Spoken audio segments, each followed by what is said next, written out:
안녕하십니까. 만화공인중개사의 저자 이용훈입니다. 오늘은 부동산세법 제40강 양도소득세 18 양도소득 산출세액에 대해서 같이 공부하도록 하겠습니다. 양도소득세 이게 산출세액은 바로 과세표준에다가 세율을 곱하면 됩니다. 자, 복습하는 차원이기도 하지만 전체적인 것도 한번 계산 수를 한번 살펴보겠습니다. 처음에 실지로 내가 양도를 하면 실지 양도가액이 나옵니다. 자, 실지 양도가액. 자, 이 양도가액에서 내가 필요한 경비, 내가 들어간 경비를 내린다. 실제 취득가액을 포함해서 필요 경비를 빼주면, 자, 뺐습니다. 그러면 뭐가 나온다? 양도 차익이 나옵니다. 차익. 자, 항상 양도소득에서 기준은 양도가액 기준이 아니라 양도 차익을 기준으로 생각하시면 편합니다. 자, 양도 차익. 이 양도 차익이 나오면 이 양도 차익에다가 뭘 빼준다? 오래 보유한 사람들은 특별히 혜택을 줍니다. 그래서 장기 보유 특별 공제를 해주면 자, 이렇게 양도 차익에서 장기 보유 특별 공제를 공제해주면 뭐가 나온다? 양도소득 금액이 나오는 겁니다. 양도소득 금액. 자, 찾아가는 과정입니다. 지금 양도소득세액을 찾아가는 과정. 자, 그리고 이 양도소득 금액에서 자, 양도소득 기본 공제를 해주죠. 소득별로 연간 250만 원씩 빼줍니다. 양도소득 기본 공제. 자, 기본 공제. 양도소득에서 양도소득 기본 공제를 빼주면 뭐가 되면 바로 이게 양도소득 과세 표준이 됩니다. 과세할 수 있는 기준이 되는 금액이 되는 거예요. 과세 표준. 자, 이렇게 양도소득 과세 표준이 나면 요 과세 표준에다가 뭘 해준다? 양도소득세 세율을 곱해주는 거예요. 자, 세율. 그러면 이렇게 세율을 곱해주면 나온 게 바로 양도소득세액이에요. 그게 산출한 계산에서 나온 세액. 계산에서 나올 출, 계산에서 나왔다 이거예요. 그래서 바로 양도소득 세액 해도 맞아요, 사실은. 근데 정확하게는 산출한 세액이 됩니다. 자, 여기가 최종이에요. 그러니까 오늘 배울 건 요 세율을 배웁니다. 세율 사실. 과세 표준에다가 세율을 곱해주면 세액이 나오는데 여러분들이 이 과정을 다 외우셔야 돼요, 사실. 다 암기를 해야 됩니다. 요거는 기본적으로. 그런데 도저히 암기를 못하는 분들이 있어요. 보니까 정말 못하는 분들이 있어요. 그래서 그러나 반드시 순서는 몰라도 그럼 차장 요 네 글자는 반드시 외워주세요. 과세 표준에 세율 곱하면 세액 나오는 거는 취득세부터 똑같아. 그건 어렵지가 않아. 과세 표준에다가 세율 곱하면 세액이 나오더라. 이거는 어렵지가 않아요. 맨 마지막에 나오는 거니까 뭘 외워야 돼? 실제 양도가액도 어려운 게 아니에요. 실제로 양도한 내가 받은 금액을 생각을 하면 되니까 어려움이 없는데 장기보유 특별공제는 어디서 빼주라는 얘기야? 꼭 이렇게 헷갈려. 양도소득 기본공제 또 어디서 빼주라는 거야? 순서가 헷갈리는 사람들은 양도자는 다 들어가잖아. 양도자를 외우실 필요는 없고 차익에서 장기보유 특별공제를 해주는 거고 소득에서 소득 기본공제를 해주는 거예요. 그래서 뭘 외우셔야 되냐면 여러분들이 차익의 장, 그죠? 그리고 소득 금액의 여기 소득 기본 소자 소득 기본 공제는 소득 금액에서 빼주는 거예요. 그러니까 헷갈릴 게 없어요. 소득 금액 빼기 소득 기본 공제. 양도소득 똑같잖아요. 거기서 기본 공제 해주는 거고 다만 차익은 차익에서 장기보유 특별 공제 빼주니까 차장소소 이렇게 외워주세요. 제발.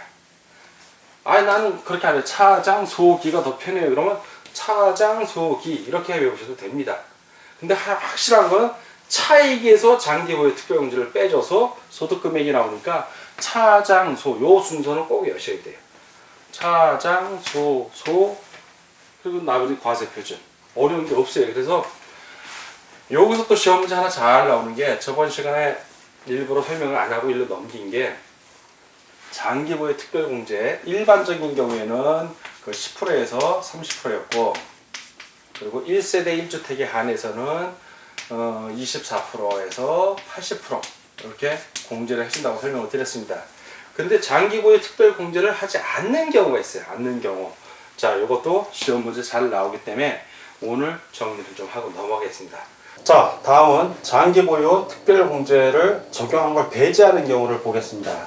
자, 장기 부동산이나 부동산에 관련 권리, 부동산을 장기 보유했을 때 특별 공제를 해줍니다.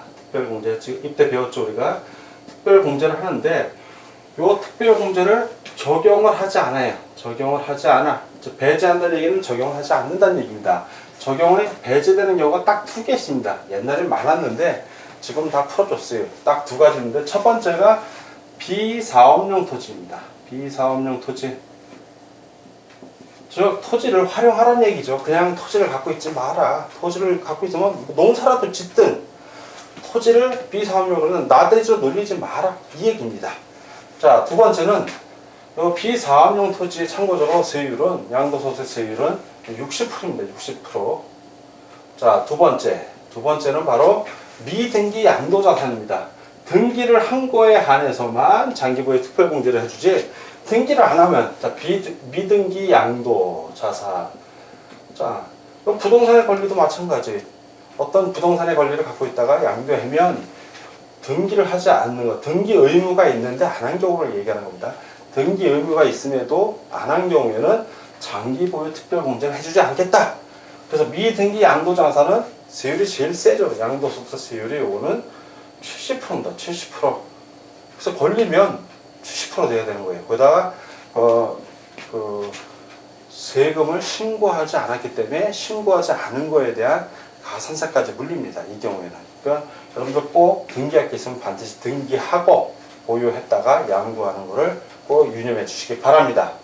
자, 다음은 양도소득세율에 대해서 같이 공부를 하겠습니다. 자, 양도소득세 내는 세율을 양도소득세율이라고 합니다. 세율. 자, 과세표준에다가 세율을 곱하면 세액이 나옵니다. 우리가 납부돼야 세금이 얼마인지를 알 수 있는데 그 세율. 자, 크게 우리 법에 12가지로 자세히 구분해서 설명하고 있습니다. 자, 이 세율을 하나씩 살펴보겠습니다. 첫 번째는 일단 등기되고, 자, 등기를 했습니다. 등기가 돼 있고, 두 번째, 이 보유 기간이 2년, 자, 2년 이상 보유한 자산입니다. 그런 부동산, 토지나 건물 또는 부동산에 관한 권리, 이런 것들, 그리고 기타 자산은 뭐 보유 기간 상관없습니다. 기타 자산, 뭐 주식 같은 걸 얘기합니다. 자, 이런 것들. 자, 이 기타 자산은 어떻게 적용이 되냐면 그 주식은 이따 마지막에 12번째 따로 나옵니다. 자, 이렇게 기타 자산 이렇게 등기되고 2년이 된 부동산, 이건 부동산 토지하고 건물을 말합니다. 그리고 부동산에 관한 권리도 해당이 되고요. 그리고 기타 자산, 이런 것들은 5단계 초과 누진세입니다. 5단계 초과 누진세율. 예전에 4단계였는데 2012년 1월 1일부터 소득세법 개정된 게 적용되면서 3억 원 초과 부분 38% 세율이 있지 않습니까? 그게 되면서 5단계 초과 누진세율로 바뀌었습니다. 그래서 이 5단계 초과 누진세율은 1200만 원 이하는 6%, 그리고 1200부터 4600 초과할 때 그 1200만 원까지는 6%로 계산한 72만 원 플러스 그 이상 되는 거에 한해서 15%, 그 4600만 원 초과부터 8800만 원까지는 24%, 그리고 8800만 원 초과부터 3억 원 이하까지는 35%, 3억 원 초과할 때 35%. 그래서 5단계 초과 누진세율은 6%부터 38% 요 세율이 해당이 되는 겁니다. 자, 5단계 초과 누진세율 그러면 세율이 6%에서 38% 사이구나 라고 이해를 하시면 됩니다.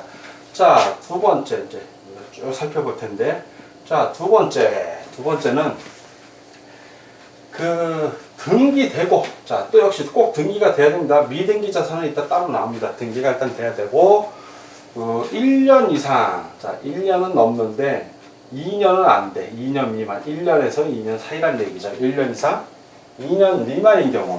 자, 이런 경우 부동산과 부동산에 관한 권리. 지금 우리가 다 부동산을 배우는 거니까 우리가 지금 부동산을 배우는 겁니다. 요 경우에는 몇 프로? 38%보다 높아야겠죠. 그래서 이거는 40%입니다. 40%. 자, 이 경우에는 40%. 세율이 그렇다는 거예요. 자, 세 번째는, 자, 등기되고 1년 미만인 경우입니다. 1년이 잔데. 자, 이 경우에는 어떻게 되냐. 자, 이 경우에는 역시 부동산과 부동산에 대한 권리입니다. 50%입니다. 50%. 자, 그러니까 1년 이상 보유했다 팔란 얘기죠. 그리고 장기 보유하면 장기 보유에 대한 혜택을 주겠다는 거고요. 자, 네 번째. 자, 네 번째. 그 네 번째부터 이따 아홉 번째까지는 특례세율이 적용이 됩니다. 즉, 네 번째부터는 지금 이 세율이 적용이 안 돼요, 여러분. 그 이해를 하세요. 2012년까지는 2012년 12월 30일까지 그 자산을 양도하는 경우에는 네 번째 세율이 적용이 안 됩니다.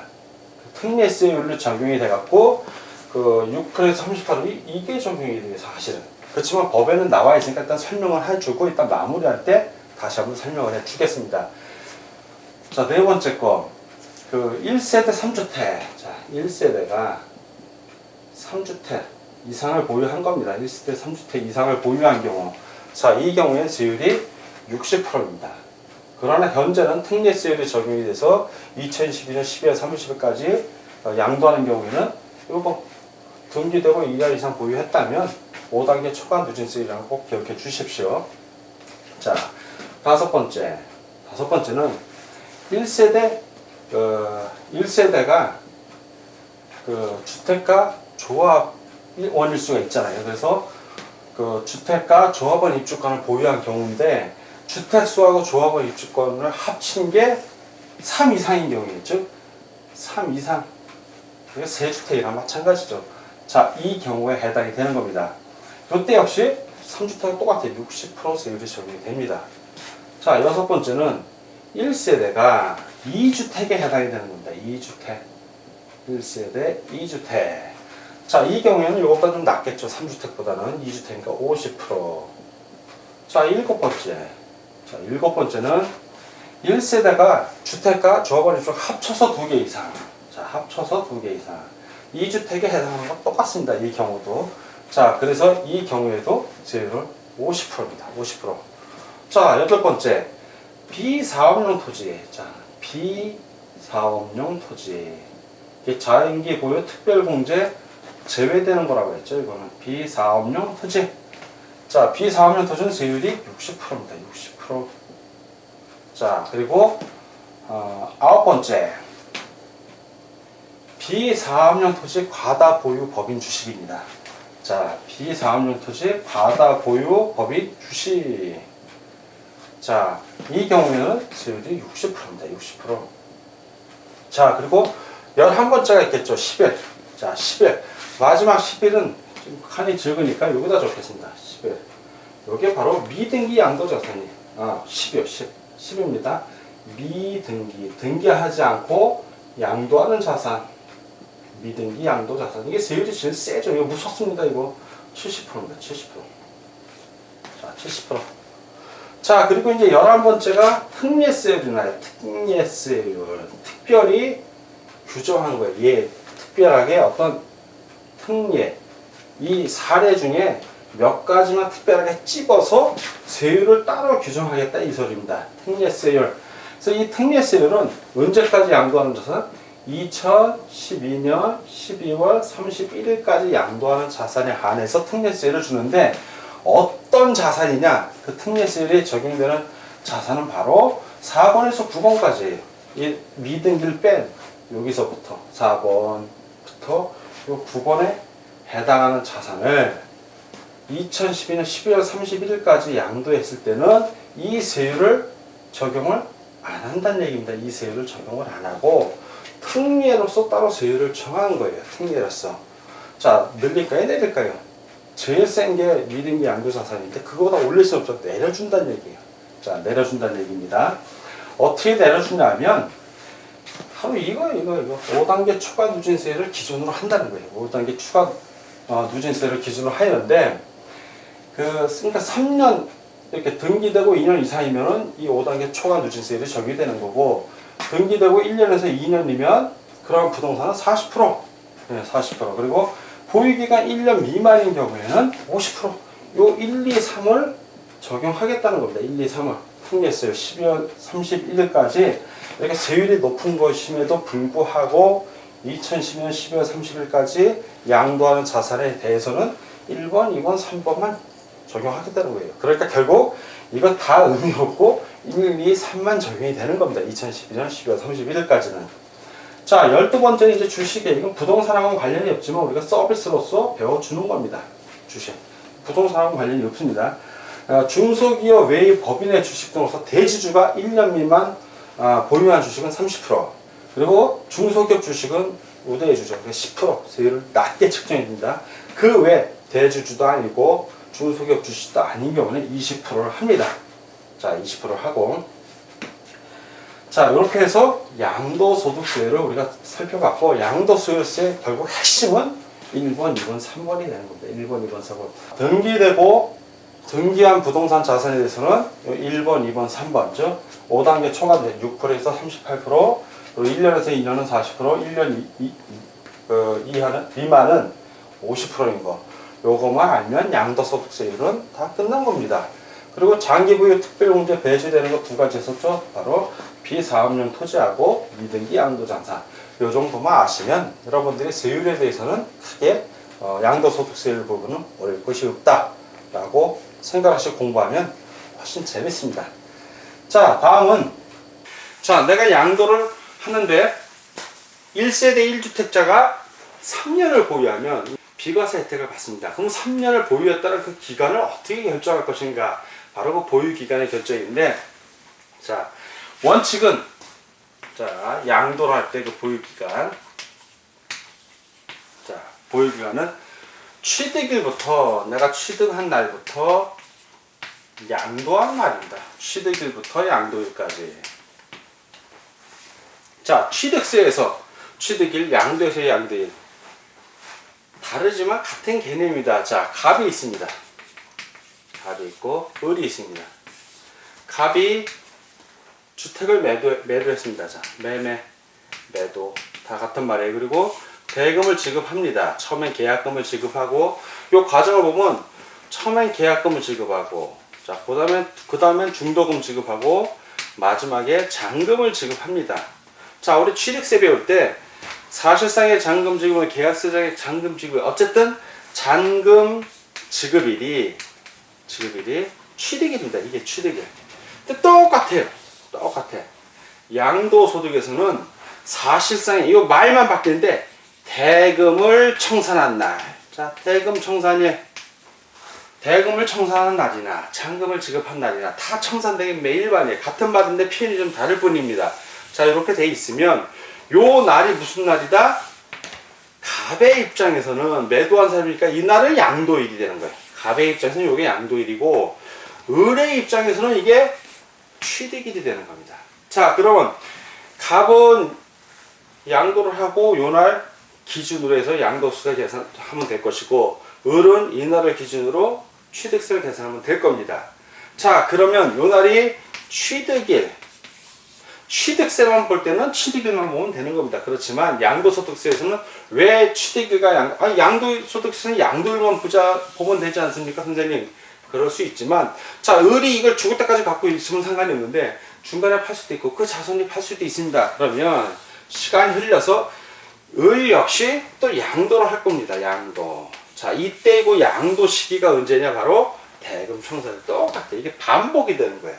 그래서 요 안에 을의 입장에서는 취득일, 갑의 입장에서는 양도일이듯이, 자, 을이 요 취득일부터 요 양도일까지 요 기간이 바로 보유한 기간이 되는 겁니다. 이 기간을 기준으로 해서 그 사이에 얼마나 보유했냐, 이 기간이 3년이 넘어 1세대 1주택자로서 3년이 이 기간이 넘어가면 양도세 비과세 혜택을 받는 것이고, 그렇지 않으면 비과세 혜택을 못 받는 겁니다.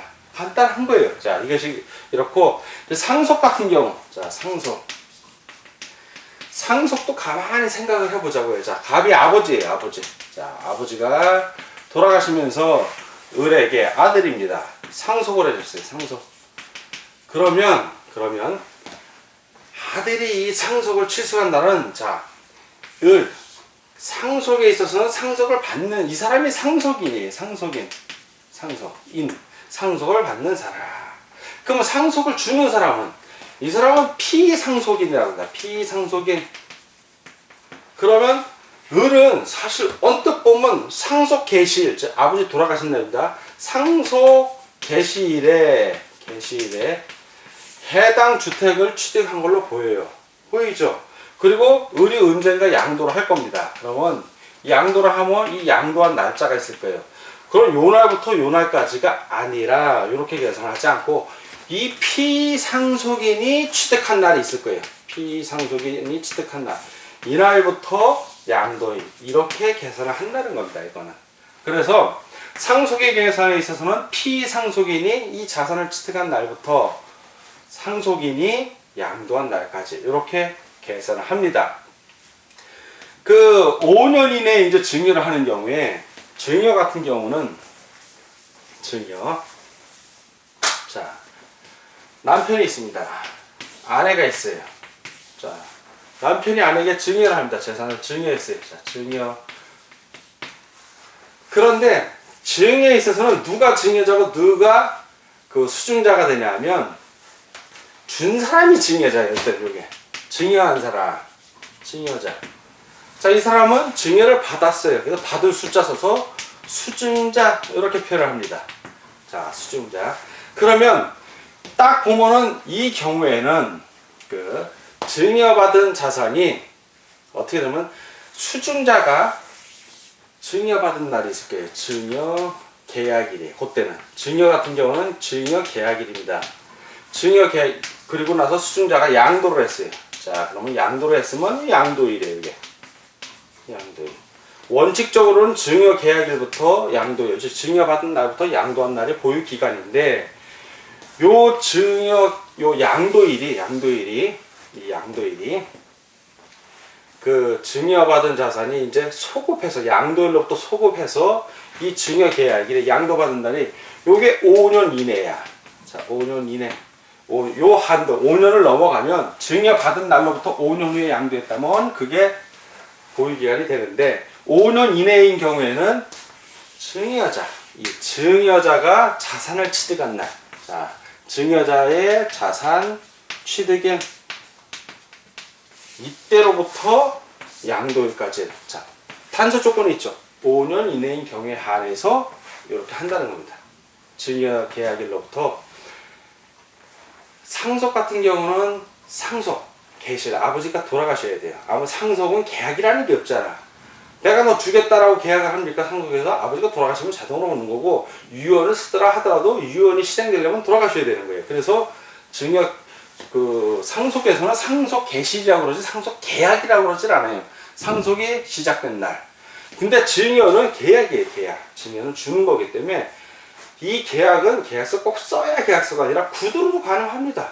구두로도 가능한 거예요. 이거는 증여 계약일부터 주기로 한 날, 잔금을 안 치르기 때문에 주기로 한 날, 그날이 계약일이 되는 거예요. 증여가 된 겁니다.